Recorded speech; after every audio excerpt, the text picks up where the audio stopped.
We just watched Project Hail Mary. I thought it was fantastic. It was a fucking beautiful movie. We're watching this like 6 weeks post-release, I think. 8 weeks. Gosh, what a beautiful movie. I basically was crying for like the whole second half of the movie, starting from when Rocky... When did I start crying? When he saved him? When he gave him a present?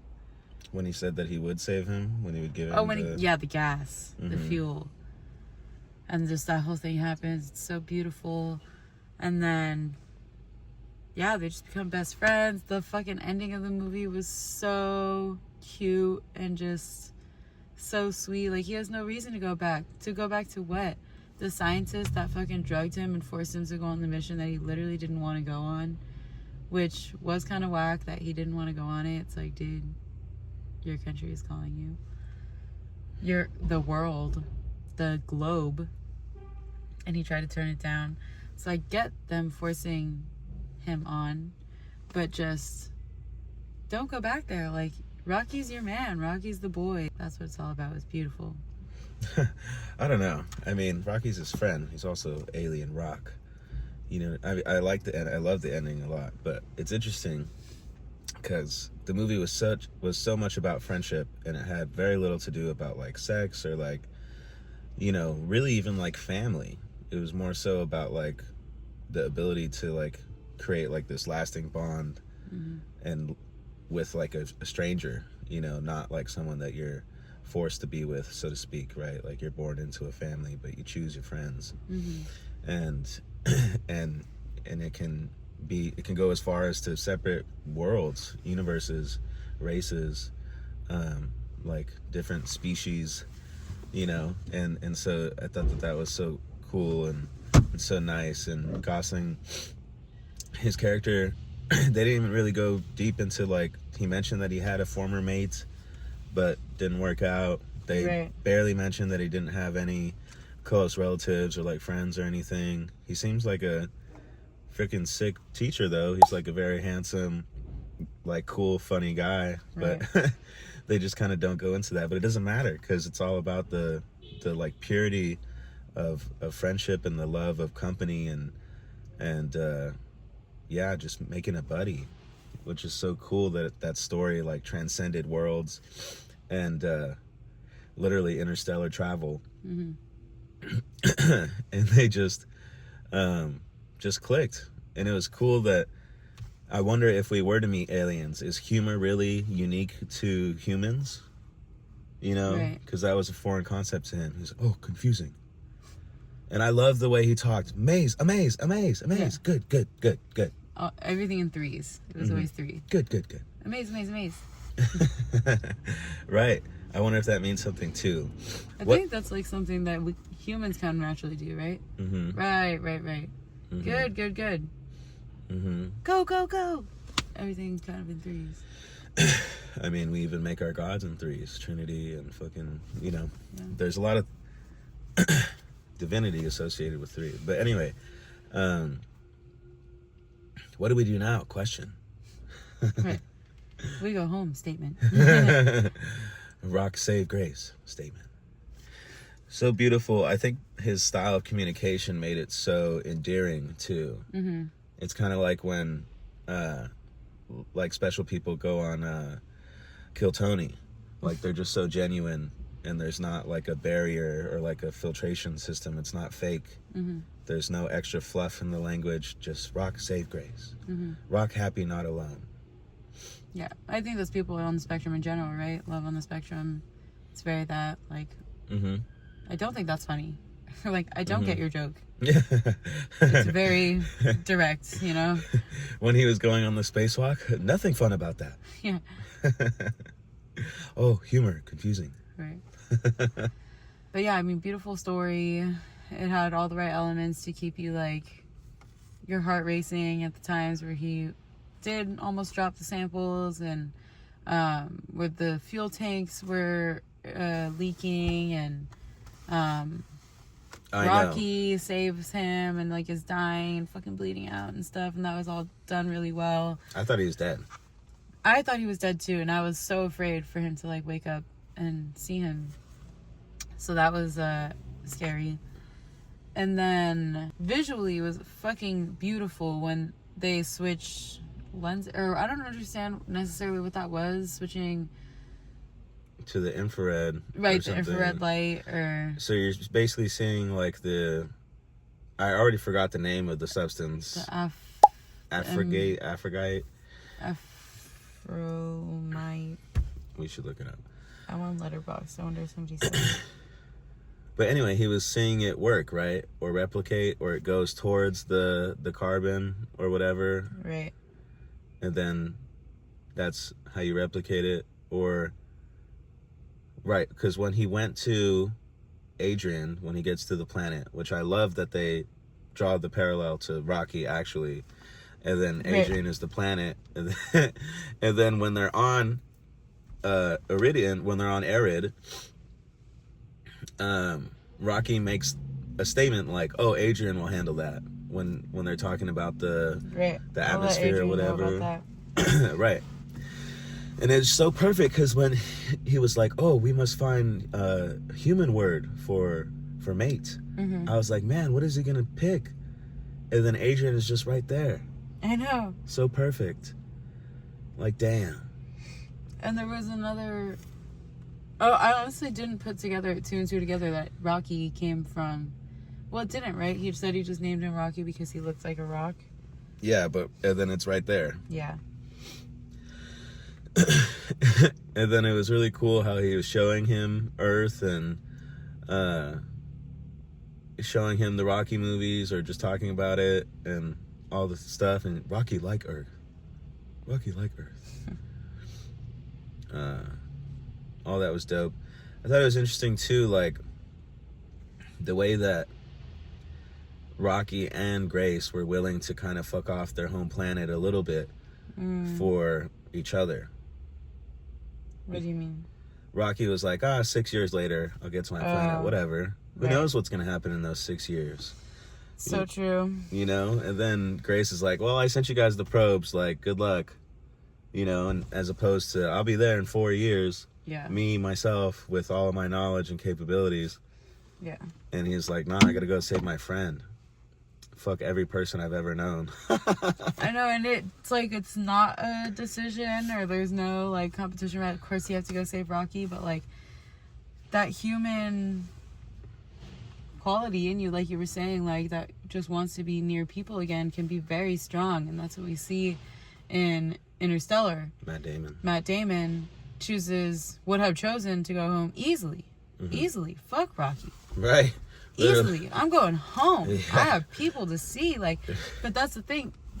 It's such an interesting thing, the human connection, because he doesn't have people. He doesn't have a community. He doesn't have anything to return back to, but he does have that relationship or community here on the spaceship? On the new ship, on the new planet where Rocky's from. Arid.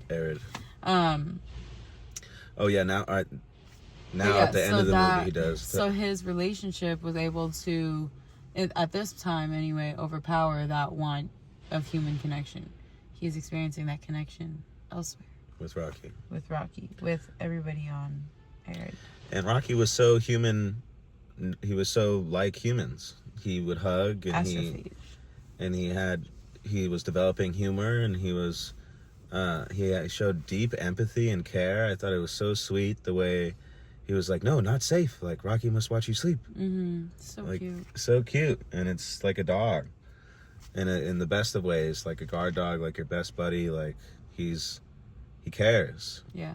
And that, I love that they made it like intrinsic to their species too, it's unsafe when they sleep because they're totally asleep. Like, they're fucking paralyzed, like you said. Yeah, they're, in danger basically. Yeah. So it's got to be a buddy system. And I thought that was like super beautiful that they made that just a part of them. Yeah. And we don't really, I guess we have that a little bit. Like, we're pack animals. We like to be in tribes and groups, and we fucking suck milk out of our mom's tits. But like, we grow up and then we can be real assholes, and we can still survive by ourselves if we choose, or if the world chooses for us. You know, but if we fucking just were paralyzed when we slept and we had to have a buddy system to stay alive, like that might change a lot of things. Might make us more connected, I would think. But yeah, it was such an emotional movie, and I didn't get a lot of the things. Really, I didn't grasp the science a lot of the times, but it didn't matter, Right. because he just moved along to the next part of the story. And Ryan Gosling, like we were saying when we first got out, I thought was like so like surprisingly wonderful and perfect for the role. Yeah, absolutely. He Didn't- wasn't. Go ahead. No, it's okay. Didn't really matter that he was a heartthrob. Like, he was I thought that he looked more handsome in this movie than he did on any of the press tours. Any interview that he did, he looked like super Botox and weird. But in the film, he looked perfectly normal. He looked like a handsome guy. But it didn't like make it unbelievable. And he wasn't like doing too much ever. And I thought that every time that he cried, I was very, very impressed. It felt like he had, I mean, it looked like he was producing real tears and just hitting the mark. It wasn't like Jesse Buckley in Hamnet, and it wasn't like fucking, you know, some Joe Schmo like doing a crying scene. It felt like it was just hitting like exactly how it would. Yeah, and props to him, because obviously they weren't shooting with a real fucking side character like Alien, so Great point. it was probably some weird green screen ass thing. So after doing some research, it turns out that they actually did use a physical puppet instead of CGI effects for most of the shoot for Rocky. So my mistake doesn't take away from Ryan Gosling's acting performance, but that was my bad. Yeah, and it's hard to do that. And I think, to your point, I was going to say something similar. To be the only person in the movie, basically. I mean, for the majority of it. Yeah, there wasn't anybody else to look at or to compare him to, or for him to hit on and be corny with or whatever. So it was just Ryan Gosling, and I think that he really shined. He's so funny. Yeah. Just within himself, or like being realistic with, I mean, you know, an unrealistic situation, but, you know, as realistic as it can be. I thought he did great. Yeah, this movie feels like a friend. The movie feels like a friend, I want to say. It's like a Robin Williams film.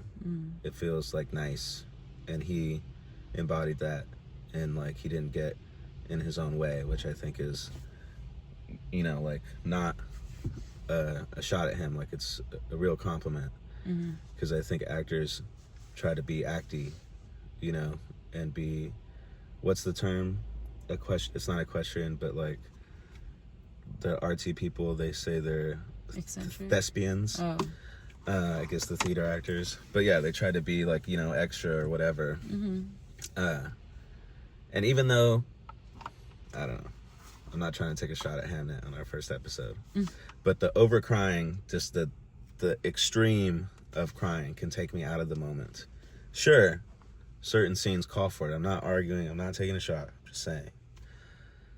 Or like when heartthrobby people are trying to be heartthrobby, you know, or like action people are trying to be actiony. It takes me out of it. And so I thought Ryan Gosling did an excellent job of being like comedic but real, and just all the things. I thought he did a really, really excellent job. So props to him. Props to cinematography. Do you think it had to do with his voice too? I feel like his voice was really soothing. Like, it didn't sound Hollywood or like, I don't know. Who's another actor that could have done this? Like, who's the dude that played Spider-Man? Tom Holland? No, the Andrew Garfield, maybe. Oh, I could see that. I'm sure a bunch of people could have done it. I think even like a Topher Grace. Whoa. Like Eric Foreman. Yeah. I don't know if he could have done it, honestly. I don't know if he'd be as believable. Really? I mean, it's pretty hard to buy that this dude, that Ryan Gosling, is a friendless, girlless, freaking like dope ass person, but just, you know, has no friends. I think just buying that Topher Grace could be like an astronaut. He's just not like. But he's not. The character's not. I know, but Ryan Gosling is. Like, you don't really question it because he's just kind of tall and athletic built. Like, See, it's not necessary, but I think it's subconscious things that he checks off those boxes to where you're not like, this isn't realistic. Like, this wouldn't happen. yeah, either way, he plays the hero. Yeah. Right, and he plays the main character, and he's the leader of a fucking Hollywood film. So it helps that he looks the way that he looks. So if we're considering, like, only a star could play this role, then yeah. I don't know. It's No. probably not going to be Pitt. I don't even think it's that. Pitt's- I just feel like Topher Grace is too short. What? How tall is I he? bet you they're the same height. That would be crazy. Yeah, I think that this is like I think that this is still a handsome thing. Because Tom Cruise is probably shorter than both of them. But he's Tom Cruise. Tom Cruise couldn't have done this. Tom Cruise would have been like too... Actory. Yeah, exactly. Well, Too Top Gun. and so this is, I agree in this, but I honestly would be interested to see him do. I'm so interested to see his comedy that's coming out. But anyway, yeah, just credit to Gosling, credit to the way that he brought the script alive, and this brings me back to his other movies, and he's always had like really good filmography, like Crazy Stupid Love, beautiful movie, and in that movie he does play the heartthrob, like douchebag womanizer, but he finds a way to make that character really human, and you connect with a lot of the things that he goes through and the way that he expresses himself and all that shit. And then to bring it back even further, I know that there's a movie that he did where he plays a teacher as well, but he has like a drug problem or something, and that's supposed to be like a crazy like beautiful film as well. So and then The Place Beyond the Pines, like this dude is really in there for these feeler types of movies. Still haven't seen La La Land, which is a crazy Ryan Gosling movie. Still haven't seen La La Land, and this movie makes me want to see it a lot more. Just because I think I'm a Gosling super fan now. I think this movie really solidified it for me too, because when he shows this side of himself, which he often does, you just forget about it. Because when you think about Ryan Gosling, he's so like, Barbie. Right, he did do Barbie. But he's just taking risks, you know? He's taking on these projects that have a lot that go with the character. You just really gotta, like, I don't know, be that person, be a different person. I mean, it's a job in every movie, every show. He just, sometimes the characters can be so eccentric or so... He was also in Remember the Titans. He was the slow cornerback. That's right. Oh my god. One of the best movies ever. Yeah. Yeah, so I guess he just picks dope shit. Yeah, he either has a good manager or I don't know, man. Good taste in scripts. I like it. I like it. Beautiful movie. Best movie of the year. Definitely. Best movie of the year. I think that goes in like, I don't know, top 20, top 30. No, best of the year so far. Yeah. Best of 2026, but yeah, I really enjoyed the film. Everything about it was dope. The concept was cool. The shit eating the sun 30 years and the temperature goes down, like that's, you know, scary enough, realistic enough. The slight drops too, nothing was super obvious. Like, there was one comment where one conversation where this can blow up so easily, and like that's why you're going to be working on a boat in the middle of nowhere, and like you kind of just move past it and then you totally forget about that, and then when it happens you're like, and you realize, you know, something has to happen to have that last astronaut not be the guy on the ship, right? It's Ryan Gosling, so something has to happen. You're waiting for the shoe to drop, you're just not expecting it. Did you get the vibe? I thought he was going to hook up with the doctor, the German doctor.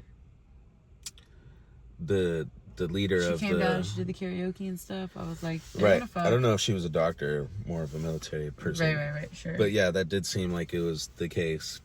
But there was just all kinds of emotions going around, and it was interesting to see that too, like what people are going to act like when they know that they're going to die. You know? Yeah. So I thought that was all really cool. The T-Mobile, the AT&T girl or whatever being in there and being Russian, so crazy. That's so weird. Carl, the black pastry chef from The Bear, Yep. being the suit. He played a very funny role too. Lionel Boyce. It was funny throughout the whole thing. Like, the comedic tone was there, Right. and I really appreciated that. The people in the theater don't like to laugh. I know. I don't know So why. Super weird. I laugh out loud. All right. This felt good, huh? I need food. I'm hungry, yeah.